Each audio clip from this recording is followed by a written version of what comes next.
excuse the background, am at a hotel in Columbus for a 3-day conference for Web3.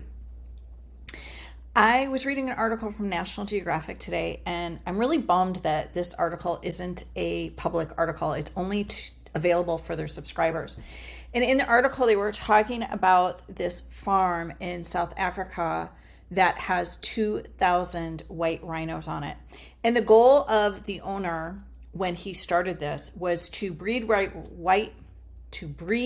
white rhinos, and then to humanely cut their horns, basically anesthetize them, cut them, and then flood the rhino horn market with sustainable ivory to try and drop the price and drop the demand so that rhinos wouldn't be poached anymore. Well, because of CITES, it is illegal to trade in rhino horn, so he was never able to sell the rhino horn in order to bring in money in order to keep the farm going. And he is now in his 80s, and he's looking to sell his farm and all of his 2,000 rhinos. And I'm thinking about this article, and I read it, and I don't know enough. In the article, it was talking about how rhinos are being, poached really very heavily in many countries still in South Africa for the rhino horn. Basically, that's all they do is they cut the horn off and kill the rhino to get the horn, and it's sold on the black market. So there's lots of questions like who's going to be, and he's trying to sell this. The starting bid is $10 million. And who's going to buy this farm?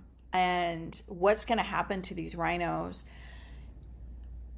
Half of his annual budget, and I'm going to check the notes, half of the annual budget goes to patrols to keep the rhinos safe. He spends $425,000, and I'm reading this verbatim from National Geographic. Hume, the name of the owner, spends more than $425,000 per month on farm operations, with more than half of that sum supporting security, according to posted auction documents.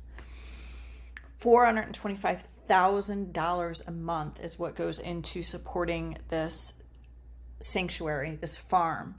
And again, his goal when he started with 200 rhinos. He is now at 2,000 white rhinos, was to be able to fund the farm through selling the horn. And he's 81, I think is what the article said. And he's at a financial breaking point. He can no longer afford to fund the farm. I don't know what the answers are. I mean, the idea is fabulous, but on some levels, it's sad. Like, why do humans need rhino horn? But I guess if you start there, like, where's the line? Where's the line? I mean, is it okay to take rhinos and capture them and keep them in captivity so that they can anesthetize them and cut off their horns and sell it, but then let them live? I mean, at least they're on a sanctuary, at least they're grazing and they have sort of a normal life.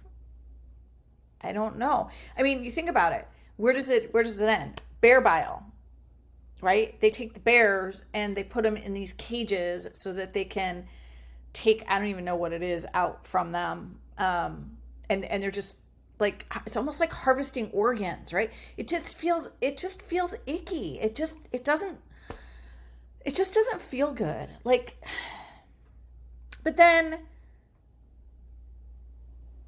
that's what we do for meat. And I'm not a vegetarian. I'll be honest about it. It's something I've struggled with my whole life, and that is definitely a topic for another video. We do that for fur. I am not a fur consumer. That I don't do. And again, I'm not passing judgment. Everybody has to make their own choices. And again, that's another video for another time. But I don't know. Somehow it just it seems icky. And if I'm going to go down that line, let's just talk about, right now I have 3 foster dogs. They're captive.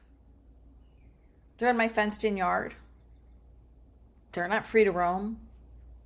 Now, dogs have been domesticated. I don't know that these guys could live alone on their wild. I mean, it is a little bit different than taking a wolf from the wild or even a coyote and captivating it. I don't know. Where's the line? Where's the line? What are your thoughts? Do you think rhinos should be held in captivity and anesthetized and have their horns chopped off to fulfill the human desire for basically keratin, which is the same thing as human fingernails? Do we just need more education so people understand that that's what rhino horn is and that they are being butchered in order to supply? And most desire for rhino horn is the Asian medical market. And there's no proof that this horn does anything. I mean, can't we just all grow fingernails and cut them off and supply the market that way?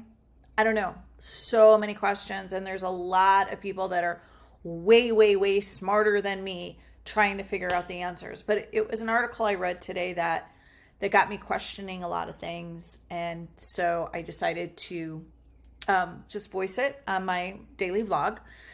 I am here in Columbus. I am meeting in about an hour and a half for the first half day, and then all day tomorrow. I'm not sure if I will do a vlog tomorrow or not.